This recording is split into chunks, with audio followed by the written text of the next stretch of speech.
I'm home. The lunch you made was delicious today, too. Thank you. My husband, returning home, placed the lunchbox inside a tote bag on the kitchen counter, just like always. Welcome back. Dinner will be ready soon, so go take a shower first. Okay. It was a typical scene in our household. From the tote bag on the counter, a plastic square lunchbox was taken out. It was cleanly eaten. Waking up at 5 a.m. to make lunch, I always feel happy to see the lunchbox empty. I smiled broadly, thoughtlessly washed the lunchbox, and then got back to finishing dinner preparation. At that moment, I completely forgot. The lunch I had packed for my husband that day was a burger. Wait, wasn't it a burger yesterday? The next day, while eating a burger made by my mother for lunch, I suddenly remembered. There are two lunchboxes for my husband. A square one and a round one. I used the round one, but the one returned was the square. I didn't put the washed lunchbox back in the cupboard last night, and this morning, I filled it with a sandwich before handing it over. I had a bad feeling. I contacted someone to investigate my husband. The results revealed actions of my husband far beyond what I had imagined, leaving me speechless. My name is Iris Johnson, 30 years old. I used to work at a bank, but now work as an office clerk at my father's company after getting married. I married my husband, Chris, who is 3 years older than me, 3 years ago, introduced by a couple who are friends of ours. Chris was also invited to a drinking party with our close couple friends, as he was looking for a girlfriend at the time. My first impression of my husband was a handsome man, tall and slender, looking great in a suit. I work in sales at S-Store, a company near the station. Oh, that S-Store? It's like a dream company for the locals, right? Is the job tough? Well, I guess. I mean, it's definitely busy, but since it's a family-run business, that part's actually the bigger challenge. Oh, I see. I gave a wry smile, somehow understanding. My own family runs a business too, with my mother and brother working there. It struck a chord. The top guys are the president and his wife, and the executive vice president is the president's brother. Recently, their son joined the sales team.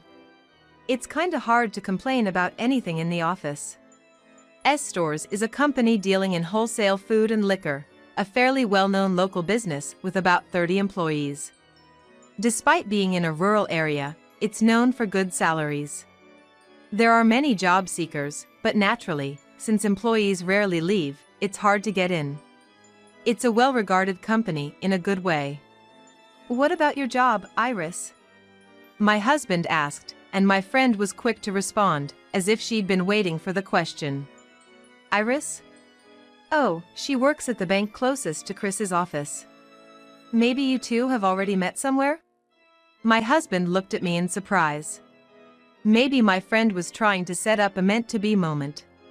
But unfortunately, the bank I work at is relatively minor locally, and while S-Stores is nearby, it's still a 10-minute drive away.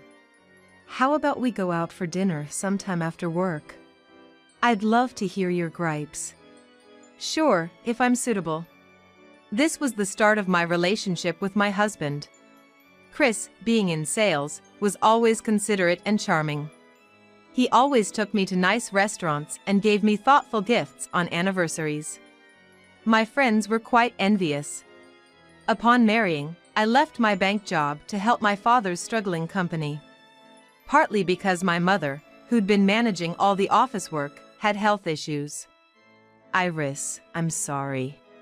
Because of Mom, you had to quit your job at the bank.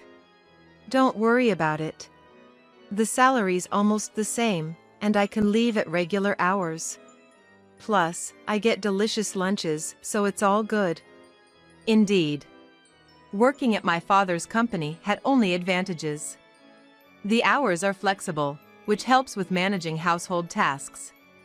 I'm trying to save as much as possible now, not wanting to waste money. Because our family was facing a certain problem. We started our married life in an old 2-story apartment. We didn't want to spend much on a home that we'd only be in during the evenings, as we both worked. The plan was to save as much as possible before having kids. One of our problems was that my in-laws didn't think too highly of me. My parents, being country folks, are jealous thinking your family is wealthy. They misunderstood that not having a wedding ceremony was us looking down on them. Wasn't it Chris who didn't explain it properly? If you had explained, maybe this wouldn't have happened. We didn't have a wedding party. We wanted to spend our life after marriage, not at a party, which we explained to my in-laws. They opposed it, believing in spending on celebrations. So instead, we had dinner with both families.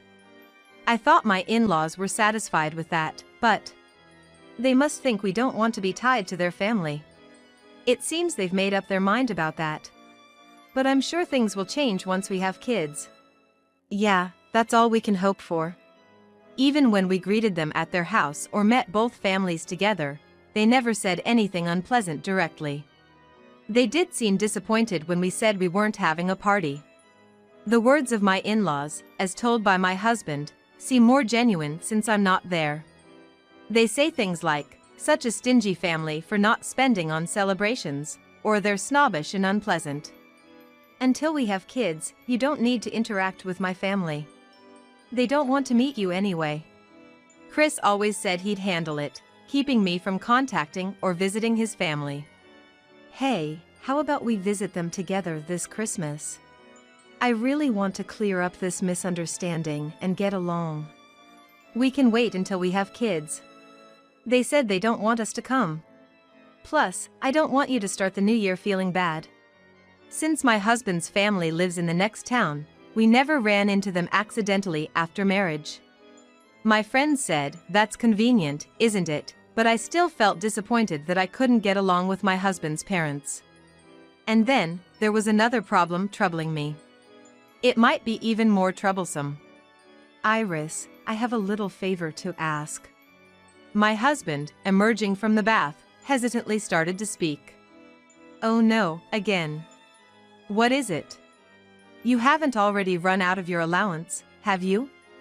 Did you spend all $600 in the middle of the month? Despite being a handsome husband that everyone envied, he had a significant flaw. Oh, yeah. Sorry. I'm going out for drinks with the guys from the sales department tomorrow, but I'm a bit short. Can you spare $200? Chris just couldn't manage money. He always prioritized the spur of the moment. I found some cool clothes last week and couldn't resist buying them, and then I ended up covering the tab for my colleague. What? You bought clothes?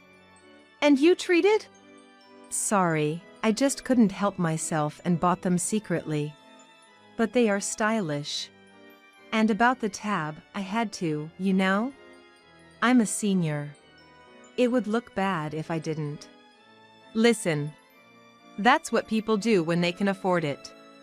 If I keep dishing out money for Chris's pride, we'll never pay off our debts. My husband loves fashion and can't resist buying things he wants. He's also a show-off who uses spending money as a way to relieve stress. So, I can't completely restrict him and end up giving him additional allowance each month. When we got married, Chris had a revolving credit loan and a new car loan, which amounted to more than $2,000 in monthly repayments. He also likes drinking and spends half the week out, so he used to burn through his entire salary. Naturally, he had no savings. This came to light when we were engaged and discussing our future life. It'll be fine. Things have worked out so far, and they'll work out in the future too. His optimistic words made me lean more towards paying off debts than having a wedding. Chris wanted a wedding, but I could easily imagine him showing off unnecessarily and wasting money.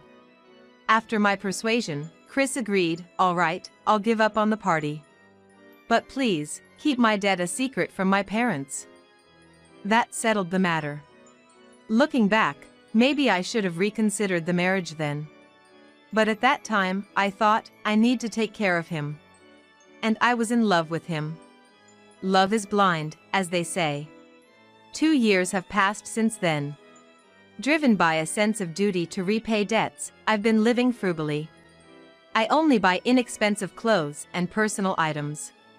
I've cut down on eating out, and I try to make our home-cooked meals as delicious as possible. I also prepare lunch boxes, so I wake up at 5 a.m. every morning to manage the household. Hey, about the allowance, since you always overspend, why not just make it $1,000 from the start? His attitude, only thinking of the present, still annoys me sometimes. All right. When you can manage your $600 allowance properly, we'll think about it. I can't let my guard down. Now, after 2 years of marriage, we've halved our debt. We've even started to save a little for a new family member. I live off my salary, and all of Chris's salary, except for his allowance and savings, goes to paying off debts. Except for the car loan, we should be able to pay everything off in another year. With a child, our family's problems will be solved. I believed that without a doubt. But I had no idea of the betrayal that awaited us. In this life of frugality, there was one thing I insisted on buying. It was my husband's lunchbox. Nice-looking square box and a round box. I chose the lunchbox based on the menu. Today's lunch is your favorite burger, Chris. Awesome! Iris, your burger is so delicious. I could have just won, but some dishes are easier to pack in the square lunch box like sandwiches. Since I'm making him cut back on eating out, I wanted to make his favorite dishes for lunch. Lately, we've been talking a lot about having kids, and I felt like we were living a modest but happy life. That is, until that day Chris brought home something else. I'm home. Lunch was great today, thanks. Returning home, he placed his lunchbox inside a tote bag on the kitchen counter as usual. Welcome back. Dinner will be ready soon, so go take a shower first. Okay. It was a typical scene. From the tote bag on the counter, a plastic square lunchbox was taken out. It was completely empty. Waking up at 5 a.m. to make lunch, I was really happy to see the lunchbox empty. I smiled, washed the lunchbox without a second thought, and went back to finishing dinner. At that time, I completely forgot. The lunch I had packed for Chris that day was a burger. Wait, wasn't it a burger yesterday? The next day, while eating a burger made by my mom, I suddenly remembered. I had used the round one, but the one that came back was square. I didn't put the washed lunchbox back in the cupboard last night, and in the morning, I filled it with a sandwich before handing it over. I had a bad feeling. When I checked the cupboard where the lunchboxes were stored at home, it was empty. What could this mean? As I pondered this while preparing dinner, Chris came home. I'm home. Thanks for lunch again. Is the bathroom ready? Sorry, I spaced out and forgot to clean it. Just a minute. I was so lost in thought about the lunchbox that I completely forgot about the bathroom. When I hurriedly finished cleaning and came back, Chris was drinking coffee while watching TV. Inside the tote bag he left on the counter was the stainless steel lunchbox. I had a nagging feeling and quietly opened the cupboard, trying not to let Chris notice. And there. The round lunchbox was back.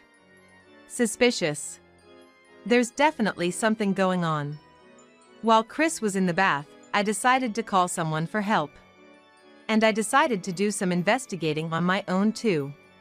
That night, I waited until Chris was asleep to check his phone. He kept a notebook with his passwords and IDs in his desk drawer. If he hadn't changed his hiding spot, maybe he didn't have anything to hide?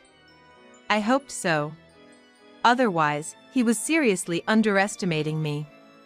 Upon opening his phone and checking his social media, I saw frequent messages with someone named Louise. Reading the contents, I felt a surge of anger. Thanks for the lunch again today. Your lunches are so cute and delicious. It feels like we're newlyweds. I'm so happy. I can't wait to become Chris's real wife. When we're married, I won't cut your allowance just for making lunch, you know. You're so cute. The ring I gave you the other day suits you well. Honestly, I wish I had met you before her. Just looking at those heart-filled messages made me feel full. I was surprised that there was a woman making lunch for a married man, knowing he was married. Looking back a little, I found the exchange from that day. "Chris, I'm so sorry. I couldn't collect the lunchbox today. Was everything okay?" "It's fine. I have you using the same lunchbox for such situations. It was supposed to be the square one, but she didn't notice and just washed it. So that's why I was slow to notice the lunchbox." Having the same lunchbox ready was quite a thorough plan. But then, reading Louise's response, I felt like my heart stopped. "Your wife is really clueless, isn't she? Thanks to that, I can stay over and she won't notice. Love me lots more, okay?" Staying over? The fact that my husband was cheating became undeniable, and my hands started to shake.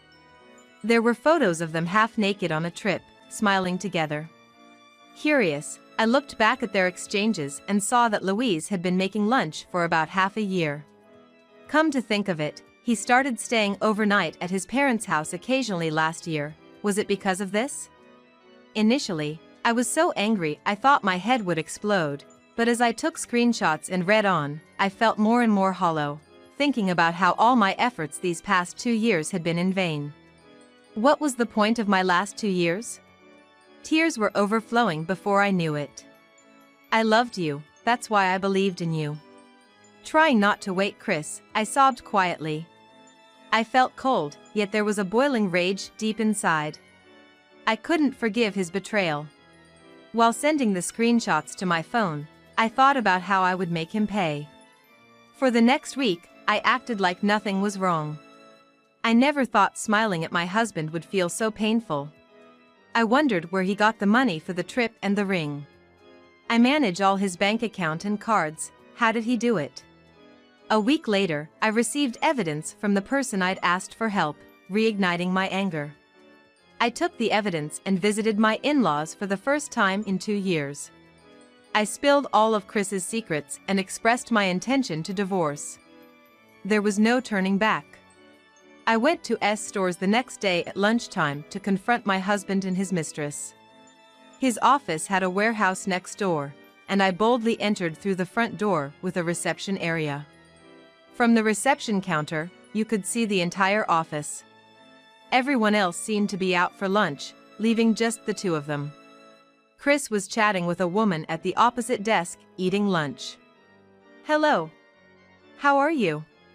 The moment Chris saw me at the reception, his face froze. I walked straight up to him and looked at the lunch on his desk. "What are you doing here?" "Strange, isn't it? I packed your favorite salad today, but even though the lunchbox is the same, the contents are different. What's going on?" Chris hastily covered his lunchbox. "Who are you? Please leave, you can't just walk in here like that." The woman at the opposite desk stood up, her face contorted, and yelled. I peered into her lunchbox. It was the same as my husband's. "So, you're Louise? Louise Smith, right? Thanks for always making lunch for my husband." "What? How do you know her name?" "I know everything. About your affair with her, about you throwing away the lunches I made." Chris's eyes widened, and he started sweating, even though it wasn't hot. Louise, realizing I knew about the affair, started screaming. "Chris says your lunch is so bad he can't eat it, so I've been making them instead. And you cut his allowance so he can't eat out. Isn't that just pitiful?" "Well, at my place, he always says it's delicious and eats everything up. I've been waking up early to make lunch so he can spend his whole allowance on fun stuff. I was doing something pitiful, huh?" "No. Lies. I know. You grew up a rich girl, you're bad at housework, your cooking is awful, and you reduce Chris's allowance for your own use, right? Chris is the pitiful one here, so please divorce him quickly." Today was the first time I met Louise, and it was a bit unexpected. I thought she would be much younger. Louise seemed about my age. "Oh, right. You wanted to be a bride soon, huh? Are you in a hurry to get married?" But if you marry this guy, you'll be in debt hell, can't have kids, and his parents will mysteriously hate you. Debt? Hey, get out of here! You're causing trouble at the company. Let's talk at home, okay? Chris, sweating profusely, desperately pushed me out.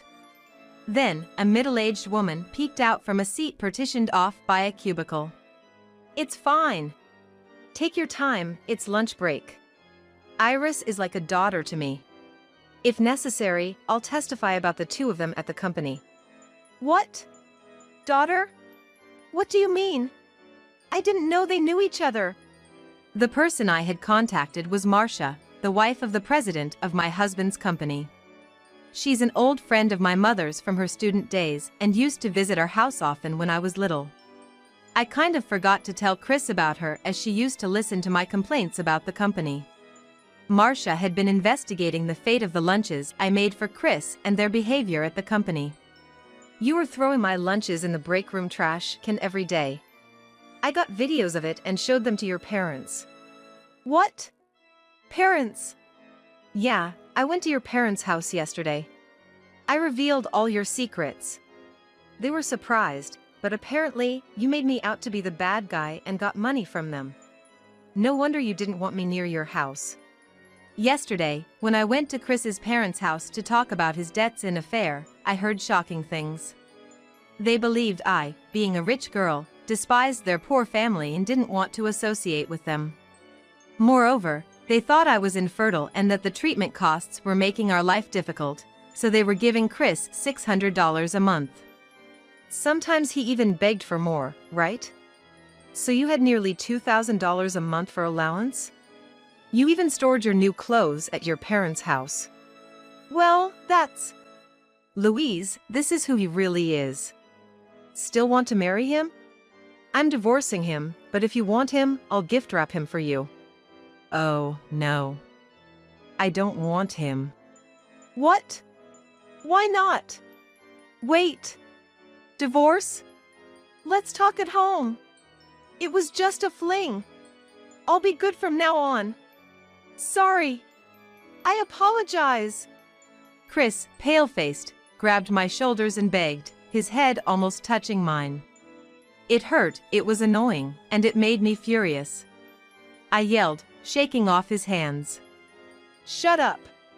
Just divorce me and pay the alimony. Live with your debts alone. Please. I can't live without Iris. Let's have a child right away. I swear I won't spend money anymore. I'll be a great dad. I was just amazed he brought up having kids in this situation. Did he think saying that would make me forgive him? I don't want a child with you. Live alone. Oh, and don't think you can rely on your parents anymore. Your dad was really angry. He said he wants all the money he gave you back. No, that can't be. I don't want a divorce. Please forgive me. Iris. Please. Chris collapsed on the floor, crying pathetically. Chris, this is what they call spilled water, can't be gathered up. Too bad.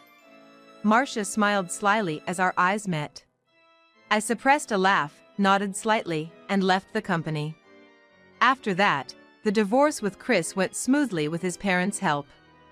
I returned the debt-ridden account and cards, and took all the money we had saved as shared property. I'm truly sorry. If I hadn't believed everything he said and talked to you properly, things might have been different. No, I should have reached out to you sooner myself. Not being able to build a relationship with my in-laws was my only regret. My father-in-law paid the alimony in full and said he'd also claim what he had given Chris. Reflecting on spoiling Chris, his parents wouldn't let him live at home, and now he's in a cheap wooden apartment. He has to deal with his debts and living expenses, which he never had to before. At the company, he was moved to shipping because they couldn't have a debt-ridden man involved in an office affair in sales. Marcia told me he's being yelled at daily for unfamiliar warehouse work. Even with a reduced salary, it's still not too bad, so he can't quit for the sake of his debt.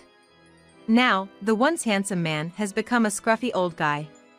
I wonder how much allowance he has now. Louise, feeling uncomfortable after Marcia found out, resigned the next day and never returned. Louise sent a letter of apology through Marcia. The letter said, "Now that I know Chris's true nature, I'm moving because I'm scared he'll cling to me after the divorce. Definitely. I've returned to my parents' house, saving money with the frugality skills I learned." Chris begged to get back together several times, but I completely ignored him. Marcia's warning seems to be the most effective since he can't quit his job. With the alimony from the two, I'm planning a spa tour with Marcia and my mother soon. My life is just beginning.